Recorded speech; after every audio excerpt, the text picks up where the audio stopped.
The night Ngozi died, we all heard her voice coming from the well. Not once, not twice. All night. And the worst part was, we had already buried her. I grew up in a small village in eastern Nigeria. Everyone knew everyone, houses were close, and secrets did not stay hidden for long. Ngozi lived 2 compounds away from my house. She was a quiet girl, thin, small, always carrying water or firewood. She was only about 11. Her mother died when she was very young. After that, her father married another woman. That woman was not kind.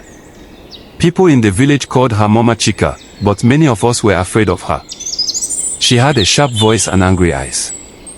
Ngozi did almost all the work in that house.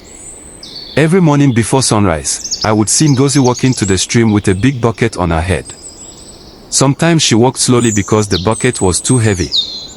If the water spilled, her stepmother would beat her. Everyone knew it. But in the village, people did not like to enter another person's family matter. So we watched, and we kept quiet. One afternoon, I was playing football with other boys near the path that led to their compound. Ngozi passed by us carrying firewood.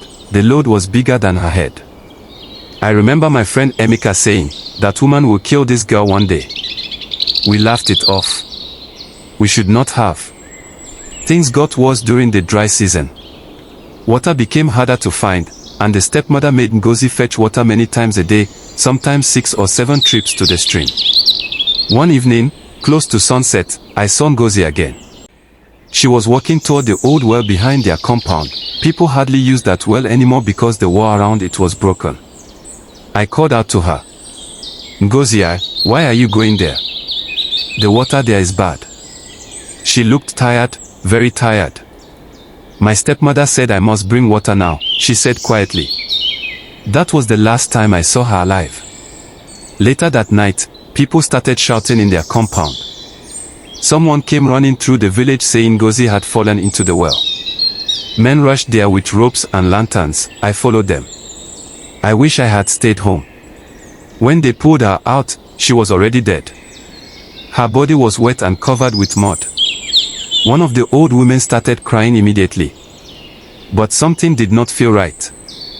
The bucket rope had deep marks around Ngozi's neck, not from the well rope, from something else. People whispered. Some said she slipped. Others said she was pushed. But no one accused the stepmother directly. The next day, they buried Ngozi behind the compound. Her father cried like a broken man. The stepmother did not cry much, she just sat quietly. That night was when things started. Around midnight, my younger sister woke me up. "Did you hear that?" she asked. I listened. At first, there was only the sound of crickets. Then we heard it.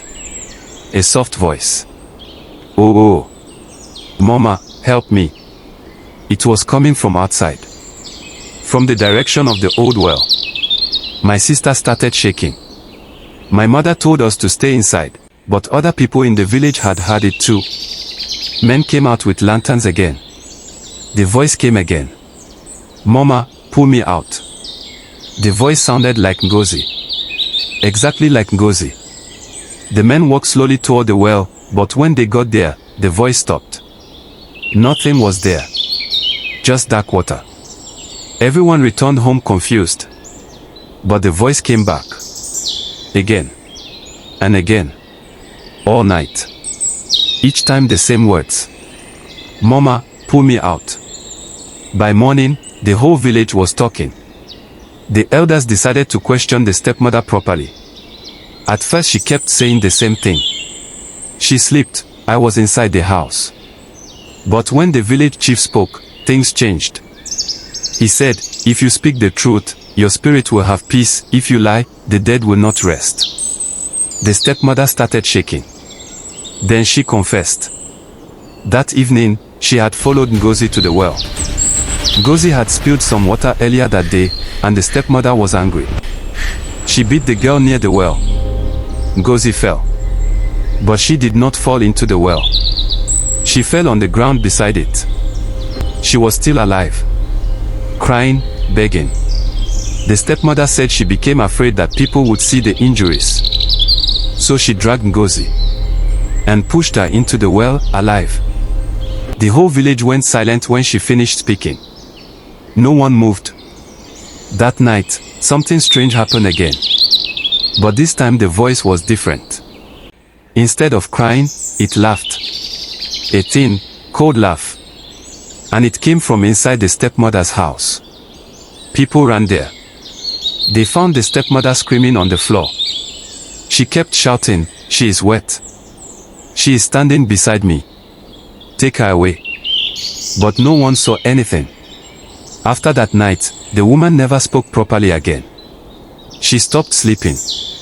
She stopped eating. She kept saying Ngozi was standing near the well, staring at her. 3 months later, she died. Even today, when I visit the village, nobody goes near that old well after dark.